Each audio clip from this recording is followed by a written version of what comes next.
기쁘게 받아주신 줄 믿습니다. 우리 권사님들 지금까지 살아오신 날들보다 앞으로 살아갈 날들이 더 하나님 앞에 복되고 또 귀하고 많은 사람들에게 존경받는 귀한 여생들이 되시기를 주님의 이름으로 간절히 축원드립니다. 아멘. 내가 참 의지해야 할 하나님이란 제목으로 말씀 전하겠습니다. 오늘 시편 147편은 읽어보시면 할렐루야로 시작해서 할렐루야로 맺고 있습니다. 바라기는 이번 한 주간도 또 10월 한 달도 또 할렐루야로 시작해서 할렐루야로 마치는 그렇게 하나님께 영광 돌리는 삶이 되시기를 간절히 축원합니다. 시편 147편은 화우링이 좀 나네요. 찬양으로 가슴 벅찬 예배자의 시편입니다. 하나님께서 어떻게 그의 삶과 관계하시고 또 변화시키셨는지 모두가 다 찬송의 제목이 되는 것입니다. 그러니 처음부터 시인은 노래합니다. Praise the Lord. 하나님을 찬양하라. 우리 하나님께 찬양하는 일이 얼마나 좋은가. 하나님을 찬송하는 것이 얼마나 아름답고 마땅한 일인가. 성도 여러분, 찬양하는 게 좋으십니까? 예배가 회복되면 가장 먼저 나타나는 징표가 뭔가 하면 찬양하는 게 얼마나 좋은 것인지, 내가 하나님을 찬양하는 것이 얼마나 마땅한 일인지, 하나님을 찬양하는 이 아름다운 모습 말고 더 아름다운 모습이 있겠는가 하는 마음이 생기는 것입니다. 오늘 시편은 세 부분으로 나눌 수가 있는데 1절부터 6절까지, 그리고 7절에서 11절까지, 그리고 12절에서 20절까지로 나눌 수가 있습니다. 모두 다 첫 부분에 하나님께 찬양으로 영광을 돌리고 그 다음에는 그렇게 찬양해야 하는 이유를 적고 있습니다. 그렇다면 오늘 시편은 무엇을 찬양하고 있을까요? 무엇이 오늘 시인으로 하여금 이렇게 찬양의 마음으로 가슴 벅차며 아름다운 예배자의 얼굴로 만들어 놓았을까요? 첫 번째는 환난 당한 자를 도우시는 하나님을 찬양하고 있습니다. 시편 147편은 이스라엘 백성들이 바벨론 포로 시기에 기록된 시인 것 같습니다. 아니면 이스라엘 백성들이 나라가 망할 것을 보면서 미리 포로가 될 것을 내다보면서 지었을 수도 있습니다. 인간의 생각으로는 포로된 이스라엘 백성들이 다시 본국으로 돌아온다는 것은 불가능한 일이었습니다.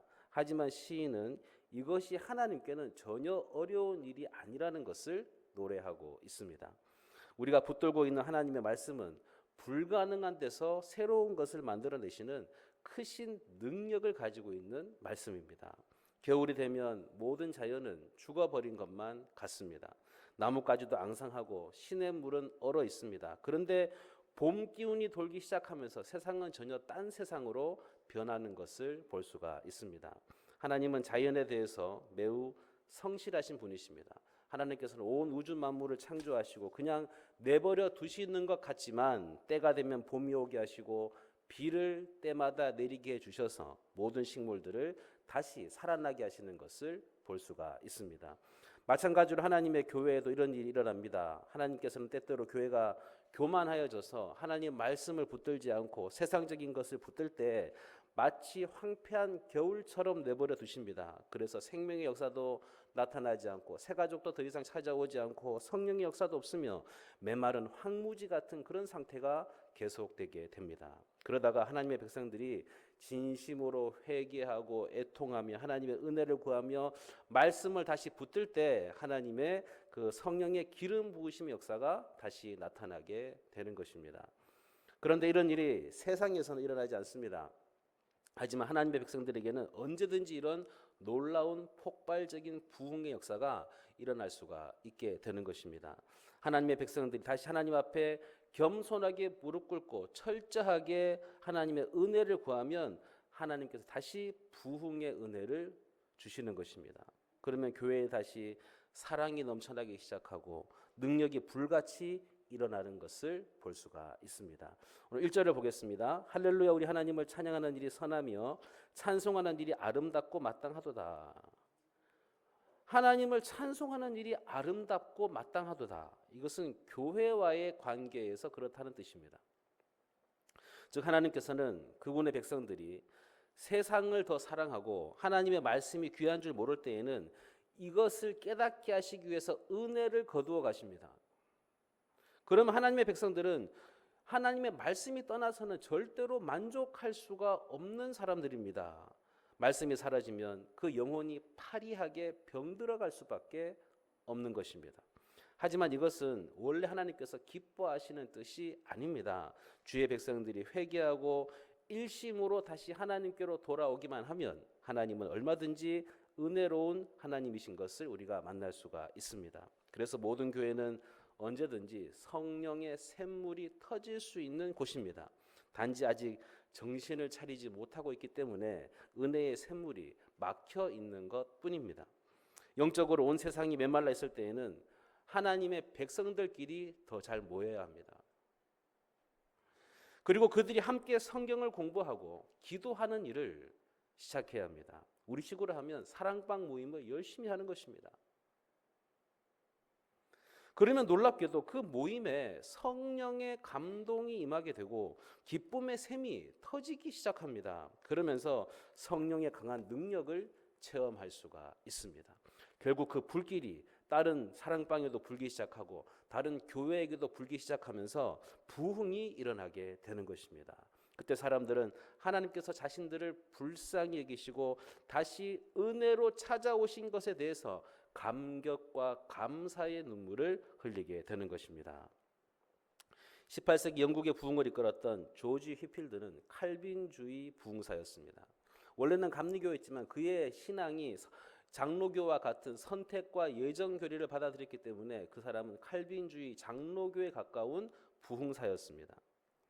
이 조지 휘필드는 처음에는 아무도 찾지 않는 탄광에 가서 설교하기 시작했습니다. 그곳에는 병원도 없고 학교도 없었고 자신을 이끌어줄 영적인 목자도 없었습니다. 그곳에 있는 광부들은 술만 마시면 사람들을 때리고 서로 싸우는 것이 매일매일의 일이었습니다. 그런데 그들이 탄광에서 일을 마치고 나왔을 때 밖에서 설교하고 있는 조지 휘필드의 그 설교를 듣게 되었습니다. 그들이 그 설교를 통해 깨닫게 된 것은 하나님의 소중한 그 은혜가 자신들에게 다시 찾아왔다는 것이었습니다. 사람들은 그들을 버렸고 아무도 그를 찾아주지 않았고 돌보지 않았지만 하나님께서는 그들을 기억하셨고 그들에게 이 사랑의 말씀을 주셨던 것입니다. 광부들은 위대한 말씀이 위대한 시대의 시작을 알리는 종소리라는 것을 알았기 때문에 그들의 시커먼 얼굴에는 끊임없이 두 줄기의 눈물이 흘러내렸던 것입니다. 조지 히필드의 설교는 많은 광부들에게 감동을 주었고 그들의 삶에 큰 변화를 가져왔습니다. 그래서 우리가 하나님을 찬양하는 것은 아름다운 것이고 마땅한 것입니다. 2절과 3절을 보겠습니다. 여호와께서 예루살렘을 세우시며 이스라엘의 흩어진 자들을 모으시며 상심한 자들을 고치시며 그들의 상처를 싸매시는도다. 하나님께서는 무너진 교회를 회복시키시고 상처받은 성도들의 그 마음을 치료해 주십니다. 교회에 하나님의 말씀이 사라지면 교회는 영광을 잃어버리게 됩니다. 그래서 교회는 항상 하나님의 말씀이 흘러넘쳐야 합니다. 교회에서 말씀도 없고 위로도 없고 그러면 교회에 오직 미움과 시기와 다툼과 갈등만 남게 됩니다. 그리고 교회에서 말씀이 사라지면 하나님의 백성들이 하나님을 두려워하지 않고 죄 짓는 것을 두려워하지 않게 됩니다. 오늘 낮에 하셨던 말씀처럼 하나님의 종이 되고 하나님을 위해 살아야 되는데 모두가 죄의 종이 되어서 세상으로 붙들려가고 세상의 노예가 되어서 그래서 교회에는 사람들이 거의 남아있지 않게 됩니다. 그나마 노인 몇 명만이 남아서 교회를 지키는데 기도하는 사람도 없고 거의 돌보는 사람도 없어서 교회는 여기저기 파손되고 부서지고 마는 것입니다. 또 교회에서 말씀이 사라지면 교인들이 여러 가지 상처를 받습니다. 하나님의 말씀이 없으면 먼저 교인들이 사나워지게 돼서 서로에게 상처를 입히게 됩니다. 말씀이 은혜를 못 받으니까 사나워져서 상처를 입히게 되는 거예요. 뿐만 아니라 악한 지도자가 하나님의 말씀이 아닌 채찍으로 자꾸 때리기 때문에 다시 율법의 노예로 만들어 놓고 모든 것을 정죄하기 시작합니다. 또한 하나님의 백성들이 마음속에 은혜가 없기 때문에 컬컬하고 답답해서 자신의 그 옛날의 강한 기질로부터 스스로가 상처를 받습니다. 그들이 하나님의 말씀대로 살지 못하기 때문에 하나님께서 그들을 치셔서 만신창이가 되게 하시는 것입니다. 바로 이것이 하나님의 백성들이 말씀을 떠난 결과입니다. 하나님의 백성들이 말씀을 소중하게 붙들지 않으면 여기저기에서 매를 맞고 찢기고 상하여서 만신창이가 될 수밖에 없습니다. 거의 회복할 수 없을 정도에 이르게 됩니다. 그리고 사회적으로도 폐인이 되어서 거의 소생할 가능성이 없어 보일 정도가 됩니다. 그런데 사실 이런 사람들이 하나님을 깊이 사랑하는 것입니다. 우리가 하나님을 사랑하지 않으면 이처럼 깊은 마음의 상처를 입지도 않을 것입니다. 하나님을 사랑하기 때문에 교회 안에서 상처를 받는 것이고 하나님을 사랑하기 때문에 그런 갈등을 겪게 되는 것입니다. 하나님의 백성들이 그러나 다시 말씀을 되찾으면 자기 자신의 위치를 알게 됩니다. 그동안 믿는다고 하면서도 얼마나 내가 하나님으로부터 멀어져 있는 삶을 살아왔는지를 깨닫고 하나님 앞에 다시금 부르짖고 기도하게 됩니다. 즉 하나님의 자녀로서 아름다운 모습을 되찾게 해달라고 기도하게 되는 것입니다. 그러면 하나님께서 그 사람의 기도를 들으시고 성령을 부어주십니다. 성도들이 하나님의 강력한 말씀을 들으면 그들에게 어떤 반응이 나타나기 시작하는데 그 말씀을 통해서 하나님이 다시 나를 찾아오셨으며 내 삶에 은혜를 부어주신다는 것을 깨닫게 됩니다. 이렇게 되면 성도들의 마음속에 기쁨이 회복되게 되고 사랑하는 마음이 생기게 되면서 전에는 그냥 넘어갈 수 없었던 그런 사소한 불만거리들이 이제 내 눈에 보이지 않게 됩니다. 그리고 사람들이 자꾸 모여들기 시작합니다. 모여서 울면서 회개하고 기도하게 되는데 성령께서 그동안 황폐했던 그 사람들의 마음을 하나씩 다 치료해 주십니다. 나중에는 우리의 병든 육체도 치료받게 되고 깨어졌던 모든 관계들까지 다 회복되게 됩니다. 이것이 바로 하나님께서 이스라엘을 다시 모으시고 치료하시는 과정입니다. 하나님 우리의 찬송을 받으시기 위해 예루살렘을 세우십니다. 즉 우리 중앙교회 공동체를 다시 세우시고 흩어졌던 마음을 모으시고 어떤 상처로 인해 나오지 못하는 그런 사람들의 생각과 그 상처를 고치시고 싸매셔서 점점 은혜에서부터 멀어지는 것 같고 잊혀져 가는 듯한 우리를 다시 찾아내시서 붙드셔서 예배의 자리로 초대하시고 그 안에 하나님을 찬송하게 하신다는 뜻입니다.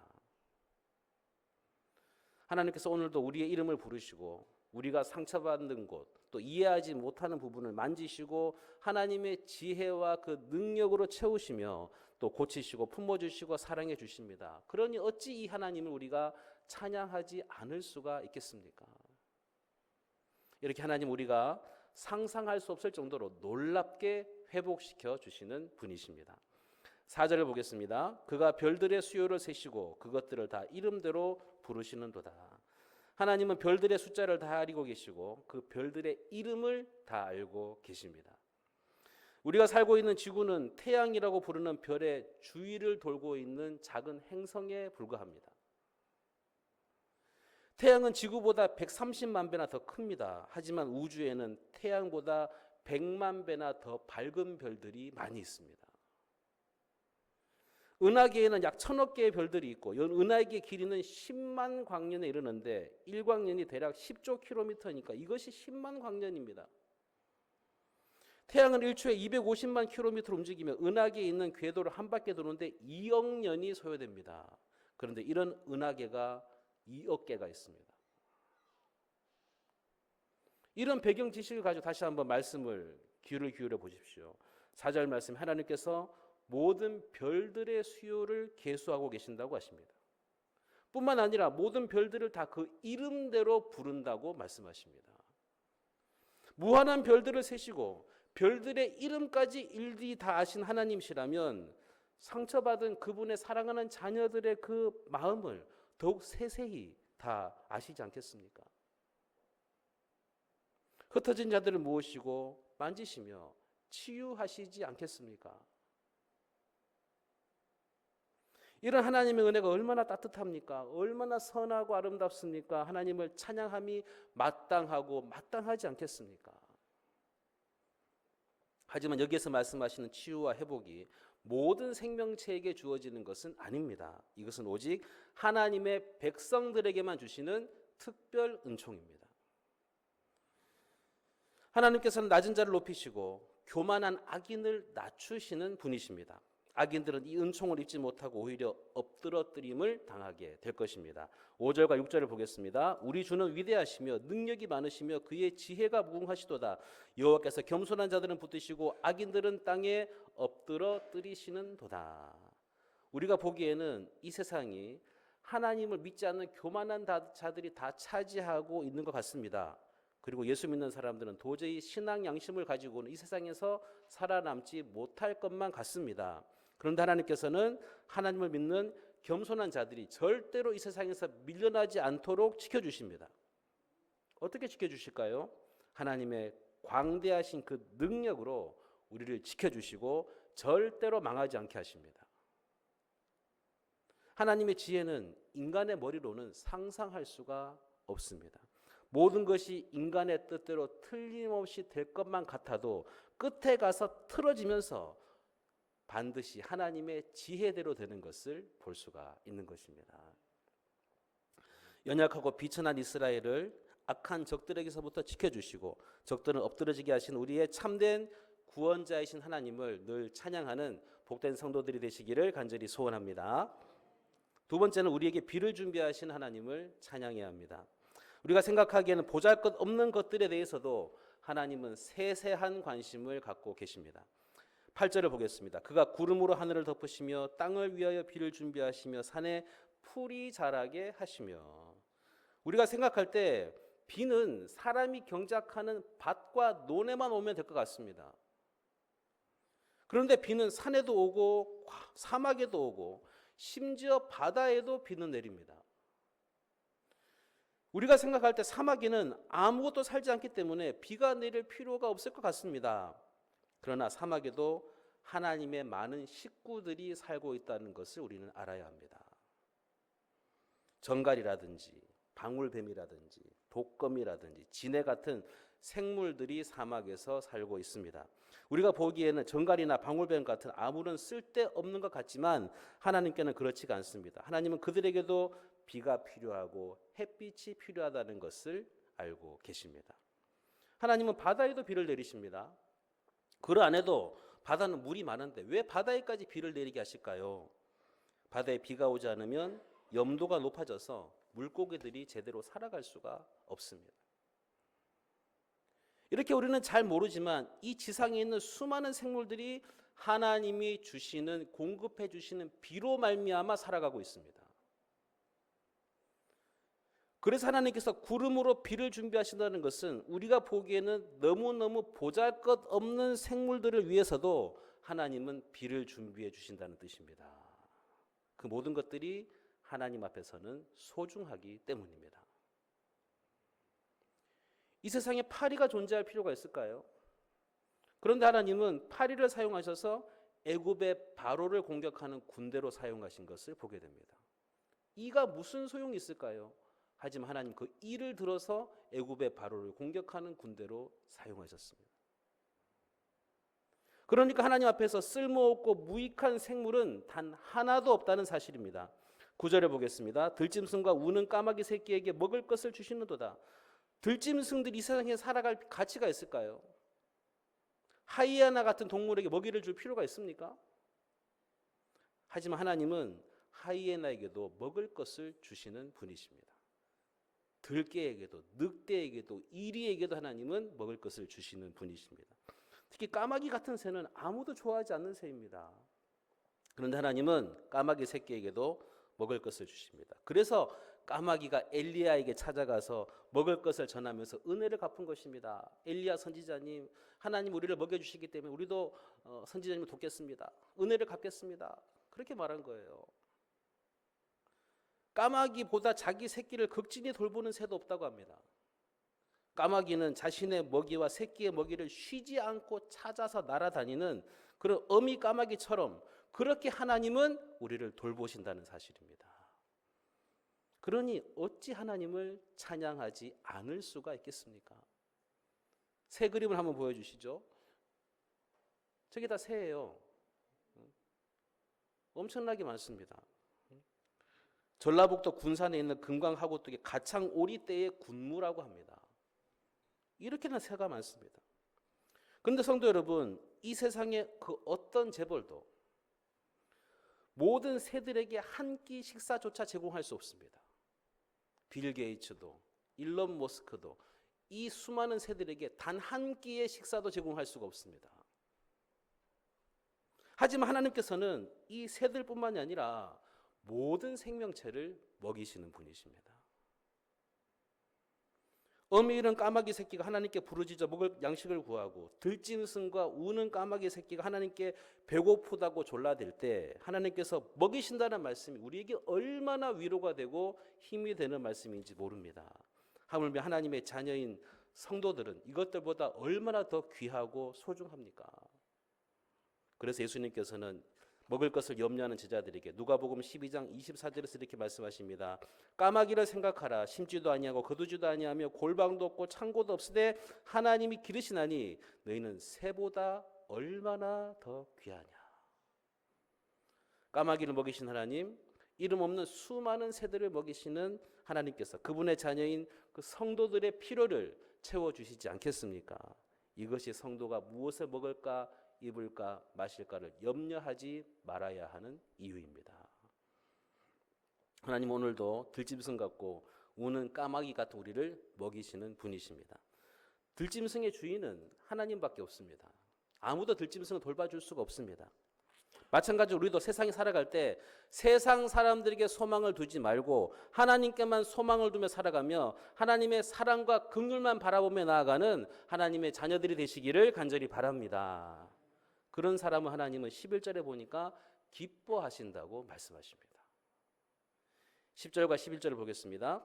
여호와는 말의 힘이 세다 하여 기뻐하지 아니하시며 사람의 다리가 억세다 하여 기뻐하지 아니하시고 여호와는 자기를 경외하는 자들과 그의 인자하심을 바라는 자들을 기뻐하시는도다. 하나님은 이런 사람을 좋아하십니다. 세상에는 내가 챙겨야 할 사람들이 너무 많은데 나도 힘들어 죽겠는데 내가 챙겨야 할 사람들이 너무 많습니다. 내 손과 마음이 가야 하는 그런 일들만 가득한데 정작 나를 이해해주고 나를 챙겨주는 사람이 없는 힘겨운 인생이지만 오늘 주님은 우리에게 이렇게 말씀하십니다. 괜찮아. 너한테는 내가 있잖니. 괜찮아. 너한테는 내가 있잖아. 들짐승같이 외롭고 어떻게 살아가야 할지 매일매일이 막막한 우리를 하나님이 챙겨주십니다. 그러므로 성도 여러분 걱정하지 마십시오. 염려하지 마십시오. 걱정하고 염려할 그 시간에 하나님을 찬양하시기를 간절히 바랍니다. 찬양만이 우리가 살 길입니다. 마지막으로 세 번째, 우리는 문빗장을 견고하게 하시는 하나님을 찬송해야 합니다. 자, 12절에서 15절 말씀 성경책을 보시면서 다 같이 한번 읽어보겠습니다. 12절부터 15절입니다. 같이 읽습니다. 시작. 예루살렘아 여호와를 찬송할지어다. 시온아 내 하나님을 찬양할지어다. 그가 내 분빗장을 견고히 하시고 내 가운데 있는 너희 자녀들에게 복을 주셨으며 내 경내를 평안하게 하시고 아름다운 밀로 너를 배불리시며 그의 명령을 땅에 보내시니 그의 말씀이 속히 달리는도다. 이런 놀라운 축복이 우리 모두에게 있기를 간절히 소원합니다. 예루살렘과 시온을 향해, 즉 교회를 향해 찬송하라고 하십니다.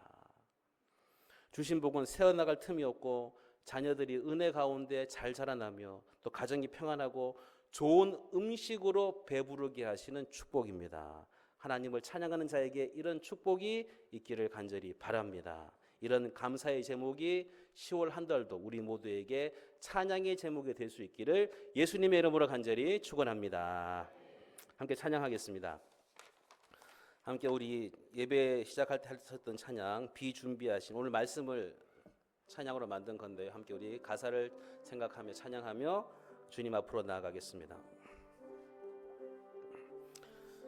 우리 주는 위대하며 우리 주는 위대하며 능력이 많으시도다.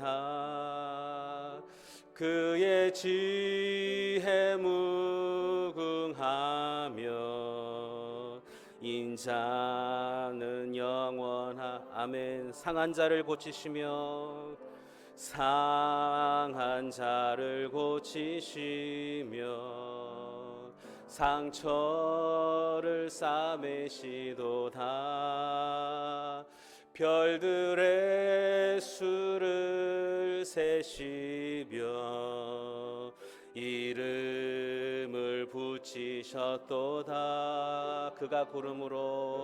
그가 구름으로 하늘을 덮으시며 땅을 위하여 비 준비하시니. 예루살렘아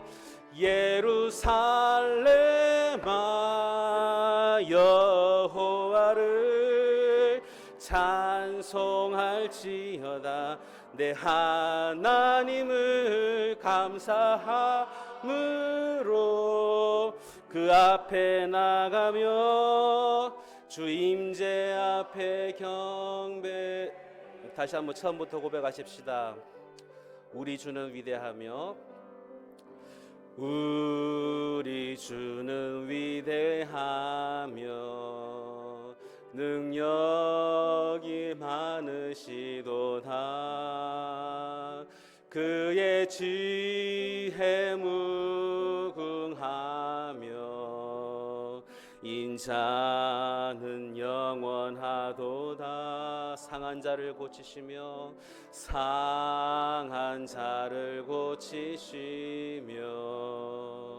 상처를 싸매시도다. 별들의 수를 세시며 이름을 붙이셨도다. 그가 구름으로 하늘을 덮으시며 땅을 위하여 비 준비하시니. 예루살렘아 여호와를 찬송할지어다. 내 하나님을 감사함으로 그 앞에 나가며 주 임재 앞에 경배해. 그가 구름으로 하늘을 덮으시며 땅을 위하여 비 준비하시. 다시 한번 그가 구름으로 하늘을 덮으시며 땅을 위하여 비 준비하시. 한 번 더 그가 구름으로 하늘을 덮으시며 땅을 위하여 비 준비하시. 아멘. 예루살렘아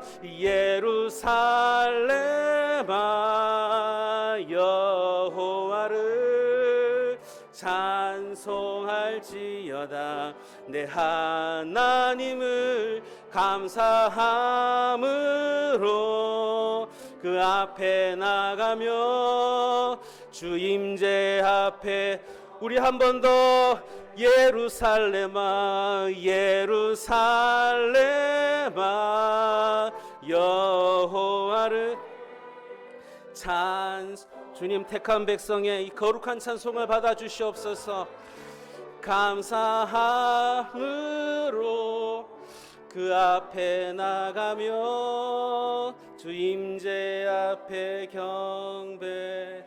우리 목소리로 고백하십시다. 예루살렘아 여호와를 찬송할지어다.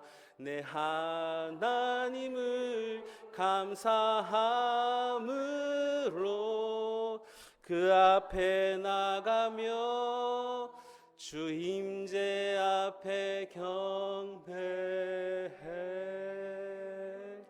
기도하겠습니다. 하나님 아버지, 택한 백성들의 거룩한 찬송을 받아 주시옵소서. 우리 교회의 방향이 언제나 하나님을 경외하는 예루살렘이 되게 하여 주시옵시고, 우리 가정의 방향도 하나님을 경외하는 예루살렘이 되게 하여 주옵소서.